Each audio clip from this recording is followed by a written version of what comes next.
Welcome to the Miles to Zen podcast, where we explore personal growth, mindfulness, and transformation. And I love diving into conversations with curiosity, and two main themes in my life are creativity and connection. And this episode has been gently nudging me to record it for a while now, but especially since my last couple conversations. The one with Dr. Eben Alexander about his near-death experience, and the one with Elise Cathray on somatic healing and embodied healing. Both brought me back to this moment in my life that I consider one of the most important, most growth-filled experiences I've ever had. And it happened while I was traveling alone. I'm your host, Shannon Miles Halliday, and today we're diving into why solo travel is so transformative.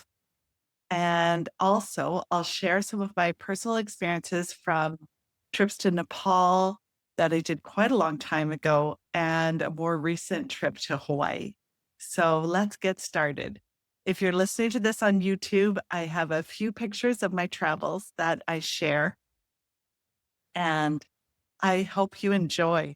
So my first solo trip, I went to Prince Edward Island to see a girlfriend, and we'd done a family trip. We were in Toronto, done a family trip there. So I was 14 or 15, I think. And I got to fly all by myself to visit my girlfriend and then make my way back to Vancouver via Toronto. I felt wildly grown up, let me tell you. And okay, it was ages ago, and there's no cell phones.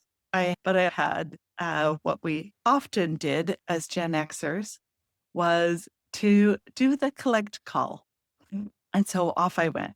And that trip was super successful. And then in my 20s, I went off backpacking to Europe like so many do.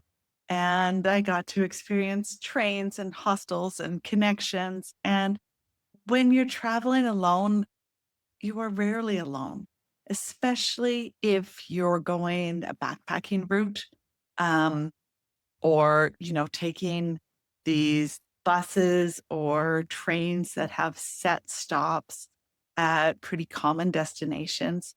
You're going to run into people that you see over and over again, especially if you're doing sort of a classic circuit in Europe. And so early on, I learned a few things. I learned very much about self-reliance. I learned about safety, sometimes the hard way.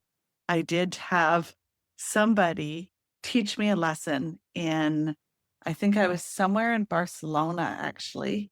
Was I in Barcelona? Yeah. I was in Barcelona, and I was sitting on a park bench, and I had my day pack right beside me. Well, a guy went whipping past on his rollerblades. He picked up my day pack. He skated within about 10 feet of me.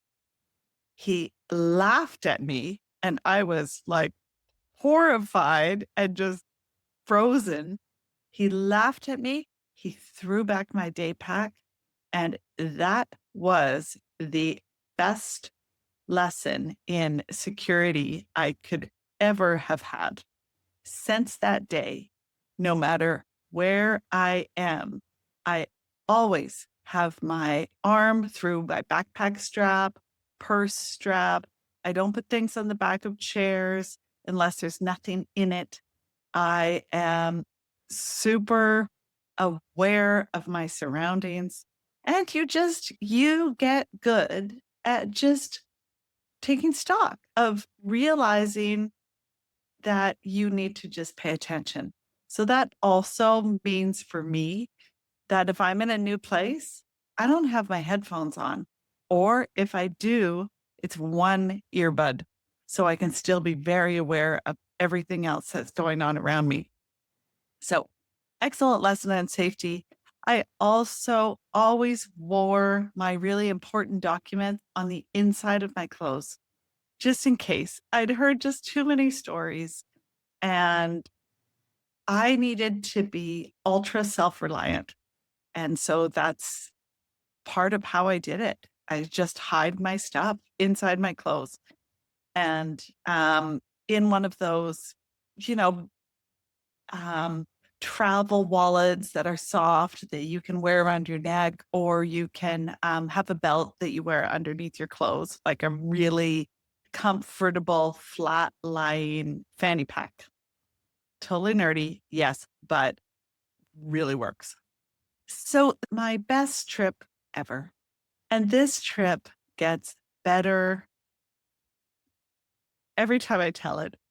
And it also got better as time went on. And this is what you may find with your own trips that are um, stretching you to the edges of your comfort zone. And in fact, one of my friends talks about you aren't getting out of your comfort zone. One of my friends, Monica, and we did a podcast episode back in February, and I think I'll invite her back to talk more about this. You are not stepping out of your comfort zone. You are expanding your comfort zone. So on this trip to Nepal, I expanded my comfort zone quite a lot. It was about 20 years ago, and my parents had serious concerns, and rightly so. But I was, turning 30. I was in my late 20s. And, but, your mom and dad will always be your mom and dad. Your friends will be like, "You're doing what? You're going to Nepal by yourself?" And I'm like, "Yes, I am." Anyways, so this trip, hands down, was the most impactful solo travel experience of my life. I had already done additional trips besides Europe. I went off and I went windsurfing in Vietnam. I tied it to a work trip. I did some solo hostel things in Iceland and Sweden that were also tied to work trips.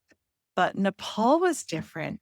It was very unfamiliar.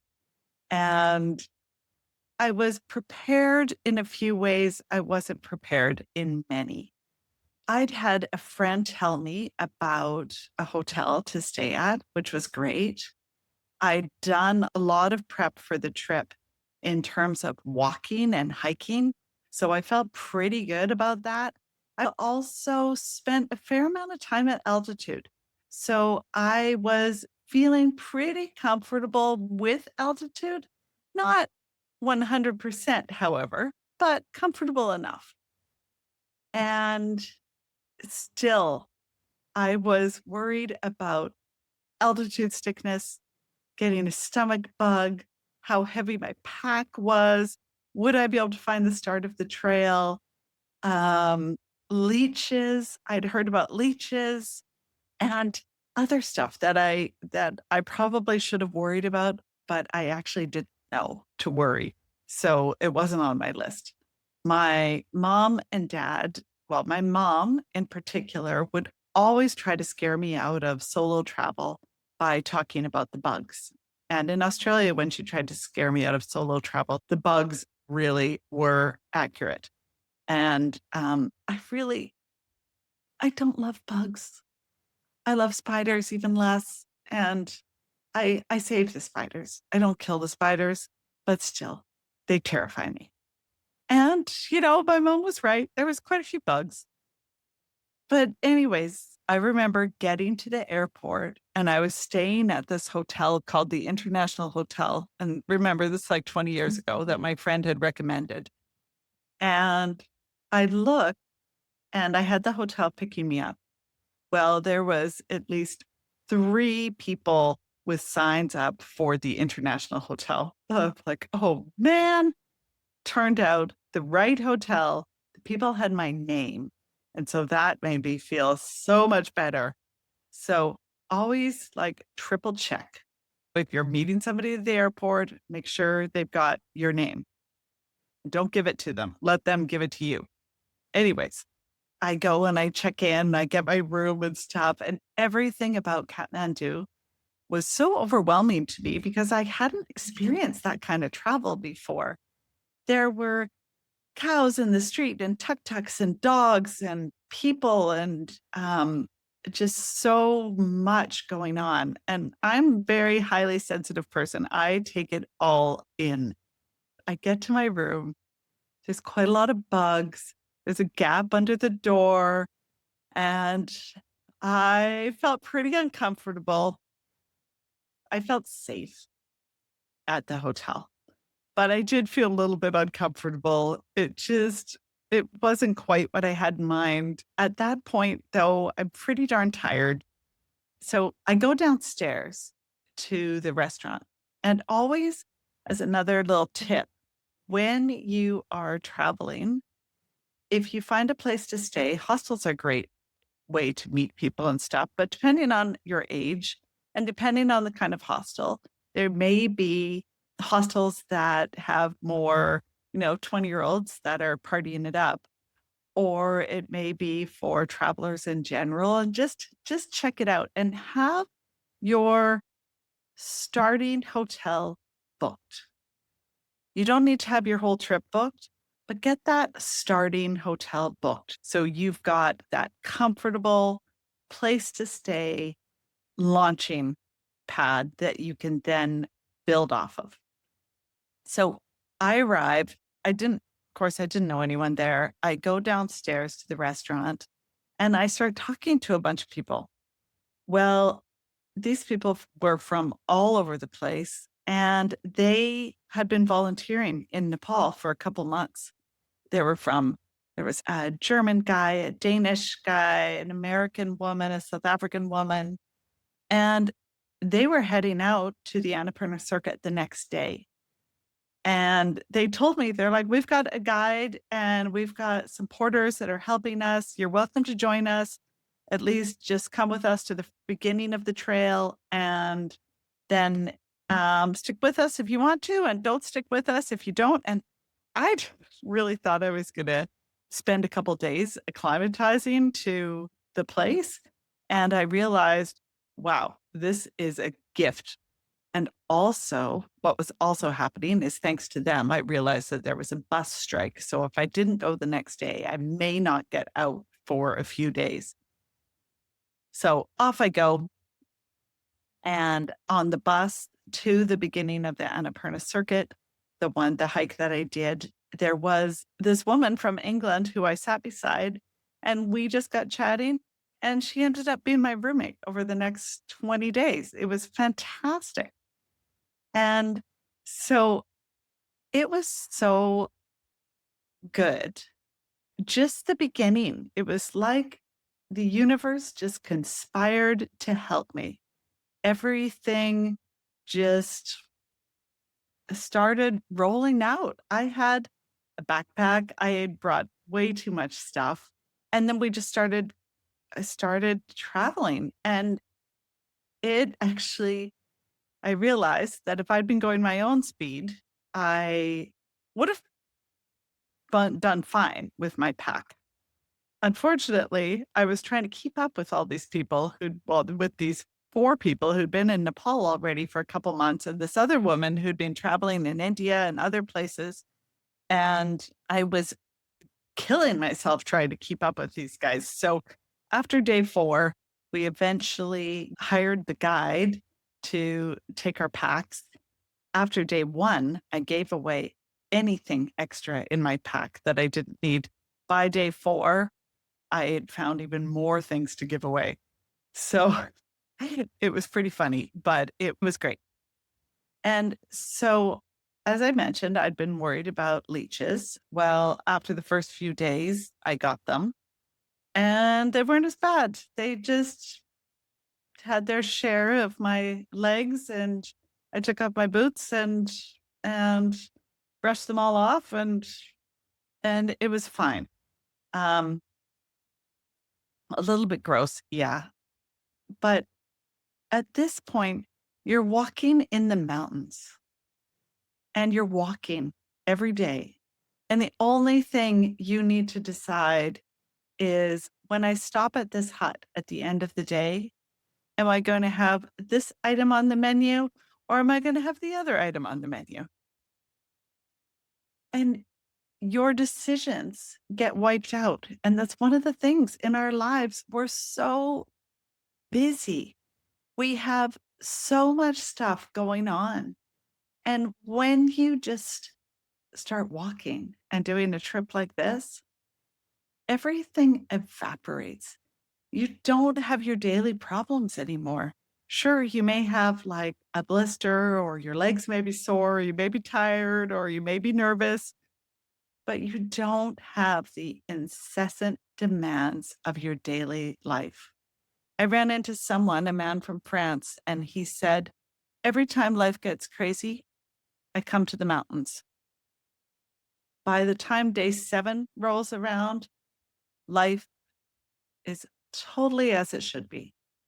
And I found that hiking in Nepal, life gets to as it should be in way less days than that. It's pretty incredible.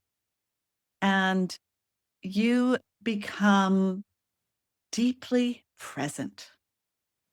You don't hike on a mountain path or hike through these little villages without being humbled by the sheer scale of everything around you. And I remember getting food poisoning at one stage, only to discover that those drugs that I'd packed with me, they work quick and they work well. And that was okay after that. And then also the other big one that I'd worried about was altitude sickness. And what some wise person told me was, climb high, sleep low. So if I got to a village that was like 3,000 meters and there was an opportunity to go to 3,200 meters, I usually took it and then went back and slept low. And I did have some medication for altitude sickness, and it turns out I didn't have to use it, which was amazing. And anyways, things just rolled along so easily. Well, some bits weren't easy, but they just unfolded. And because on a trip like that, where you're so present, your life just becomes more manageable. And the things that may throw you for a loop just don't have the power to throw you for that loop anymore, because your resiliency tank is increasing with every single step you take. And I was making these great friendships. And so it turned out on day 10 was the day that we crossed the pass. And it was really a big day, and I was really nervous about it. And it actually happened to be my birthday, my 30th birthday, like the best birthday present I have ever given myself to date was that trip. And I had not planned at all to have my birthday on the same day as crossing the pass, but everything just unfolded perfectly. So I made it up to the top of the pass, and there was this little hut up there, and a lovely woman that I had met bought me a milk tea and a Mars bar. And that was the best darn milk tea and Mars bar I have ever had in my life. So epic. And on the way down from that pass, walking down, we sang, we laughed, we were so light. And when I got into that village that night, the people that were super fit, who'd gone on ahead of me, they ordered me a birthday cake, and everybody who was staying at this lodge all got involved in my birthday party and celebrated the birthday of a complete stranger. And it was so fun and it was so rewarding. And I'd like to say that it was smooth sailing after that, but it unfortunately it wasn't, because I think I'd been so nervous. That was the last thing that I had to be concerned about. And I was so nervous about getting leeches, getting food poisoning, altitude sickness, that I guess once I'd experienced all those things, made it over the pass, my body was like, okay, well, now we're done all that. We're going to take a break. And I totally got sick. And needless to say, ended up spending an extra day at that place, and then I had to keep on going the next day because the people who I'd been traveling with, who'd become good friends at this point, I didn't want to leave them, and they had a bit of a schedule. So off I went and kept up with them. And it was just epic. And anyways, Nepal wasn't a vacation. It was really more like a passage. And it was my introduction into meditation, essentially. And you quiet the noise, you hear your own voice so much louder, so much clearer, and you're so much stronger because of it. And I've always had a profound connection with nature, and Nepal does not disappoint on that front. So now, in contrast with that, I took another solo trip not so long ago. And this one wasn't about pushing limits or trekking into the unknown. It wasn't planned as a grand adventure. It was really about rest and reset. And I told myself I was taking myself on a self-guided spiritual and photography retreat. And if that meant I contemplated one sunset and took one picture of that sunset, I was good. Mission accomplished. And life at the time felt like it was going at full tilt between work, my family, caregiving of my parents, and everything in between. I just knew I was running on fumes and I needed to just get away. And I ended up going to Hawaii for 5 nights to the Big Island just by myself. And funnily enough, I tried to get people to come with me. My husband was like, no, it's too short notice.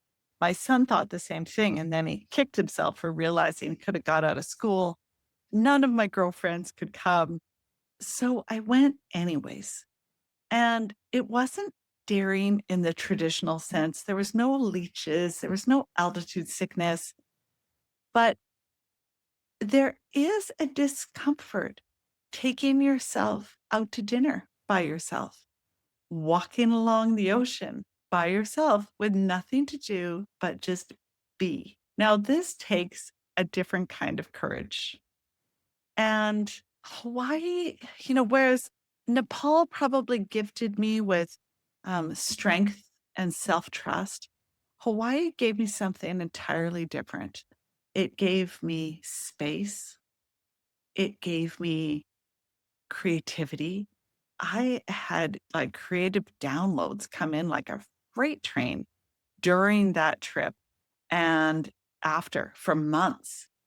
And as a mom, when we go traveling with our family, often we're still doing a lot of work. We're planning, we're listening to everybody else's needs, we're making sure that people have got, what they need to eat, where they want to go, what they need to wear. Are they wearing sunscreen? When you travel on your own, and particularly when you have a family and you travel on your own, you are just worrying about you. And breakfast and dinner, it can almost be sacred acts. Because if you just want to eat a papaya for breakfast and not worry about anyone else, go ahead.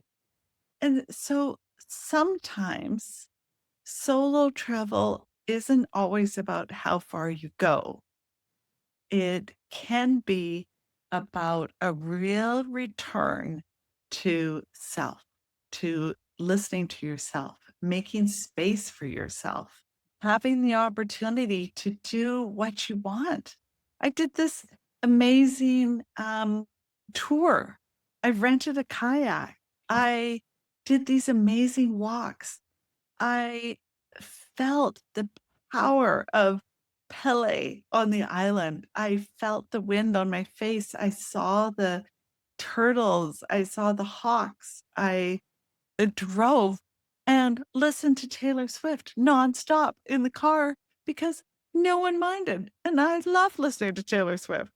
My family, on the other hand, my son and husband, that's not their preference. And so it was just fun. It was just something different. And you know what?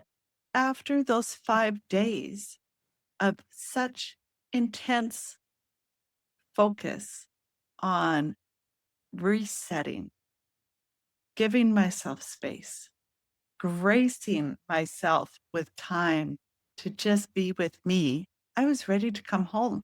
I was ready to come home and come back into my life totally recharged. I felt that I had these tethers to the Big Island, and I don't know if anyone else has felt that, but I just felt such a connection to that place. It was amazing. And I was still ready to come home and see my family and go back into my job and go back into helping my parents. And it was it was just great. And so for me, I think of solo travel, you don't necessarily have to go completely alone. There are opportunities out there for solo travel. If you don't want to go as far, if you don't want to expand your comfort zone quite that far, you could look at volunteering trips, group tours, retreats where you register as a solo person. I've been looking at some writing retreats lately, even some, personal development workshops. And I did a session with Sam Plavins from She Walks the Walk. And that feels like a really fun way to travel. And I think that that is solo travel because you have to go there on your own, meet up with a group that you've never met before, and do something that you've never done. You are expanding your comfort zone all the way out to that point, which may be huge for you. And in that session with Sam, we really talked about building self-trust and it's huge. And there's a lot of courage in doing that. There's a lot of courage joining a group or volunteering or doing something where you're not necessarily solo, but you're not solo when you start, but when you start the part of the trip, like if you meet them in wherever country in the world, you still have to go there. You're still not going with a friend. You're still not making it super comfortable because when you go with a friend, and there's nothing wrong with that kind of travel. Some of my favorite travel has been with a friend or with my family. And there's times and place for all of it. But when you show up on your own, you are saying to the universe that I am open. I am open to make new connections. I'm open to build my self trust. I am open to trying new things. And I believe in myself that I can do something out of the ordinary. So when you travel alone, you show yourself and the world, if you want to, what you're capable of. And in doing so, you give a kind of permission slip for someone else. You show them that, yes, they can do it too, and it's okay. So, solo travel isn't always about packing a bag and disappearing into the unknown. It certainly can be, but sometimes it's as simple and as courageous as saying, I need space. Maybe it's space to rest, to grow, to heal, or simply hear your own thoughts again. And whether you're scaling mountains or trekking or quietly unpacking your heart on a beach somewhere, solo travel holds up a mirror to who you are and who you are becoming.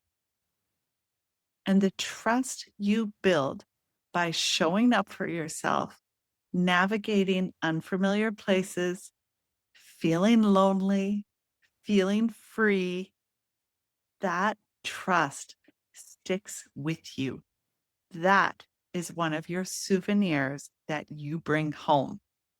So, wherever you are on your journey, whether you're dreaming of a quiet weekend away or a bold, soul changing adventure, I hope you know this.